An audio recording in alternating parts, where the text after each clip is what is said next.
భద్రాద్రి కొత్తగూడెం జిల్లా కరకగూడెం మండలంలో గ్రామ పంచాయతీలో ప్రజల సమస్యలపై సమీక్ష సమావేశానికి విచ్చేసి అక్కడ ప్రజలతో మాట్లాడుతూ సమస్యలు తెలుసుకుంటూ వాటిపై అధికారులతో చర్చిస్తున్న పీనపాక నియోజకవర్గం శాసనసభ్యులు పాయం వెంకటేశ్వర్లు భద్రాద్రి కొత్తగూడెం జిల్లా కరకగూడెం మండలంలో కొత్తగూడెం చొప్పాల గ్రామ పంచాయతీ పరిధిలో 19 లక్షల రూపాయలు అంచనా వ్యయంతో నిర్మించిన 4 సీసీ రోడ్లను రిబ్బన్ కటింగ్ చేసి ప్రారంభించి, అలాగే తుమ్మలకొండగూడెం అనంతరం పద్మాపురం గ్రామ పంచాయతీ పరిధిలో 21 లక్షలతో పలు అభివృద్ధి కార్యక్రమాలకు శంకుస్థాపన చేసిన పీనపాక నియోజకవర్గ శాసనసభ్యులు పాయం వెంకటేశ్వర్లు అనంతరం ప్రజా సమస్యలపై గ్రామ పంచాయతీ పరిధిలో సమీక్ష సమావేశం నిర్వహించి సభ్యులు తెలుసుకుంటూ అధికారులతో చర్చించారు.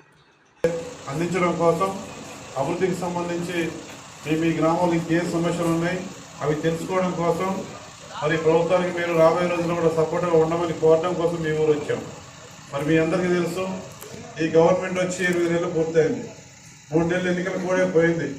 కానీ ఎన్నికల ముందు మీ అందరం కూడా ఊరూరా వచ్చి ఇంటింటి తిరిగి మరి వచ్చేది కాంగ్రెస్ పార్టీ ప్రభుత్వం, మీరందరూ కూడా మరి 6 గ్యారెంటీ పథకాలు మరి అమలవుతాయి, మీకు అందిస్తామని చెప్పేసి మీ అందరం చెప్పాం. మా మాటలు మీరు నమ్మారు, విశ్వసించారు. మా మీద నమ్మకంతో, మా మాటల మీద నమ్మకంతో మమ్మల్ని మరి మీరు ఇక్కడ మరి ఎమ్మెల్యేగా నన్ను 35,000 ఓట్ల మెజార్టీతో గెలిపించారు. మేము కూడా ఊహించాల ఈ నియోజకవర్గ చరిత్రలో గతంలో ఎవరికి రాని విధంగా 35,000 ఓట్ల మెజార్టీతో గెలిపించినారు.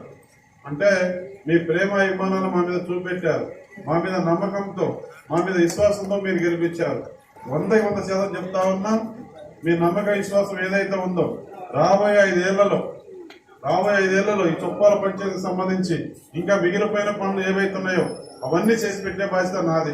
మీకు ఏమి కావాలో ఈ డెవలప్మెంట్ కానీ సంక్షేమ పథకాలు కానీ అన్ని కూడా పూర్తిస్థాయిలో చేసి పెడతాను. ఏ గ్రామంలో కూడా ఈ చొప్పాల పంచాయతీలో మట్టి రోడ్డు ఉండడానికి వీల్లేదు. సిమెంట్ రోడ్లు, కలవట్లు, కరెంటు సమస్య ఉంటే కరెంటు సమస్య, చెరువులు కానీ కుంటలు కానీ ఏది కావాలన్నా మీరు తెలుసుకోవడానికి ఇక్కడ వచ్చినాం.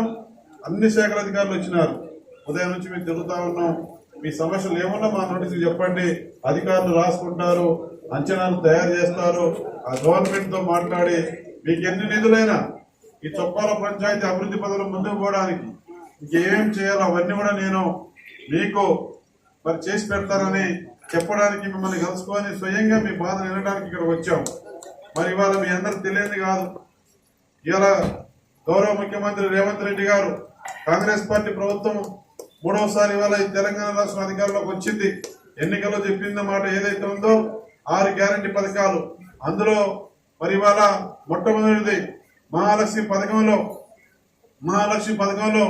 ఉచిత బస్సు ప్రయాణం ఆర్టీసీలో. మహాలక్ష్మి పథకం ఎందుకు పెట్టింది మన గవర్నమెంట్?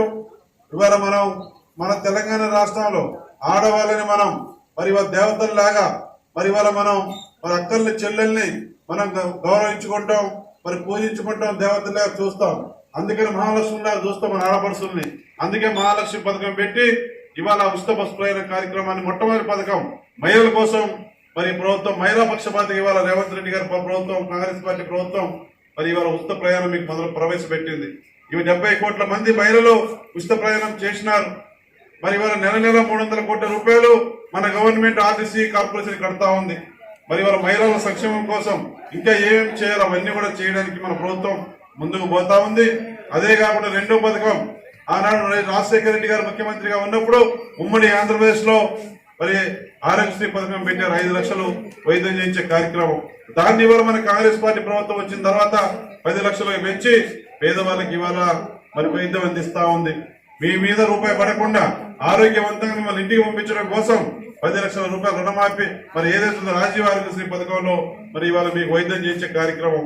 3వది 500కి గ్యాస్ బండ, 200 యూనిట్ల వరకు 200 యూనిట్లు ప్రతి కుటుంబానికి నెల మీరు వాడుకున్నటువంటి కరెంట్ లో 200 యూనిట్లు ఎవరైతే కాల్చుకున్నారో వారికి 0 బిల్లు మరి ఉచిత కరెంట్ ఇస్తా ఉంది. అవే కాకుండా 4వది ఇవాళ 500 గ్యాస్ బండ కావచ్చు.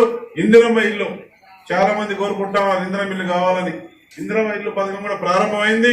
ఈ నెల చివరిలో ఎవరైతే ఉన్నారో గడ్డిల్లు, రేకుల ఇల్లు, స్థలం ఉండి ఇల్లు లేని వాళ్ళు ఎవరైతే ఉన్నారో, అద్దె ఇండ్లలో ఎవరైతే ఉన్నారో వాళ్ళందరూ కూడా మీ ఎమ్మెల్యేగా నేను ఇందిరమ్మ ఇల్లు కట్టిస్తాను. మొన్ననే మనకు ముఖ్యమంత్రి గారు అసెంబ్లీ సమావేశాల్లో నియోజకవర్గానికి 3,500 ఇల్లు ఇచ్చినారు. నాకు 3,500 ఇల్లు వచ్చినాయి. సంవత్సరానికి 3,500 ఇల్లు. ఈ 5 ఏళ్లలో 17,500 ఇల్లు కట్టిస్తాను. కాబట్టి మీరందరూ కూడా గడ్డిల్లు ఉన్న వాళ్ళందరూ కూడా రేపు ప్రక్రియ స్టార్ట్ అవుద్ది. ఇందిరమ్మ ఇల్లు కావాల్సిన వాళ్ళు గడ్డిల్లు ఉన్న వాళ్ళకి ఇవ్వడం జరుగుతుంది. కాబట్టి మీరందరూ కూడా దరఖాస్తులు పెట్టుకోండి. ఆడవాళ్ళ పేరు మీద అకౌంట్ లో మరి ఇల్లు ఇందిరమ్మ ఇల్లు మంజూరు అవుద్ది. మీ అకౌంట్ లో డబ్బులు పడతాయి. మీరే మంచి మేస్త్రి పెట్టి ఇల్లు కట్టించుకోండి. డబ్బులు అధికారులు గవర్నమెంట్ దగ్గర నుండి మీకు డబ్బులు ఇస్తూ ఉంటుంది. అట్లా ఇందిరమ్మ ఇల్లు కూడా ఈ చొప్పాల పంచాయతీలో రంగాపూర్ కానీ, చొప్పాల కానీ, బండారుగూడెం కానీ, అది ఇప్పల గుంపు కానీ ఏవైతే ఉన్నాయో ఈ గుంపులల్లో అన్నింటిలో కూడా గడ్డిలు ఉండడానికి ఏం లేదు. వెనకబడ్డ ప్రాంతం అందరికి ఇందిరమ్మ ఇల్లు కట్టిస్తారని మీకు మాటిస్తా ఉన్నా. అదే కాకుండా ఇవాళ కొత్త రేషన్ కార్డు కూడా మన గవర్నమెంట్ నిర్ణయం చేసింది. త్వరలోనే మీ అందరికి కొత్త రేషన్ కార్డులో మన గవర్నమెంట్ ఇవ్వబోతా ఉంది. అదే కాకుండా ఇంకా మేము ఈ గ్రామాల్లో రైతాంగానికి సంబంధించి ఇచ్చిన మాట ప్రకారం రుణమాఫీ 2 లక్షల రూపాయల రుణమాఫీ ఒకేసారి చేసినటువంటి ప్రభుత్వం మన రేవంత్ రెడ్డి గారి ప్రభుత్వం, కాంగ్రెస్ పార్టీ ప్రభుత్వం, తెలంగాణ ప్రభుత్వం. భారతదేశంలో 2 లక్షల రూపాయల రుణమాఫీ ఎక్కడ చేయాలో ఎవరు చేయాల. ఇవాళ ఇంకా రుణమాఫీ రాని రైతులు ఎవరైనా ఉన్నట్లయితే స్పెషల్ డ్రైవ్ నడుస్తూ ఉంది. మీరు వ్యవసాయ శాఖ అధికారులకు దరఖాస్తు పెట్టుకోండి.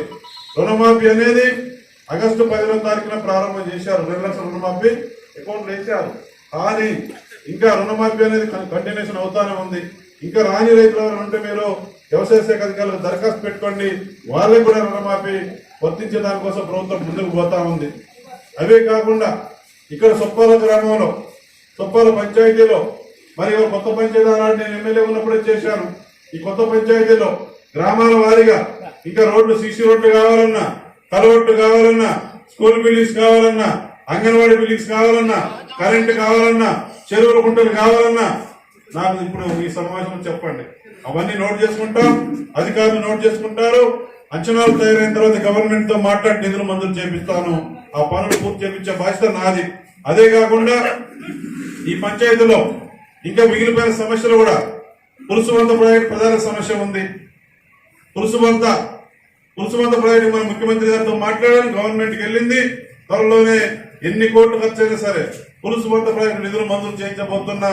మీ అందరి సమస్యలు మీ అందరికి చెప్పి మనం మంత్రులను తీసుకొచ్చి కొబ్బరికాయ కొట్టించి ఇక్కడ పెద్ద బహిరంగ సభ పెట్టి పులుసుబంత for watching. For more updates subscribe to my channel.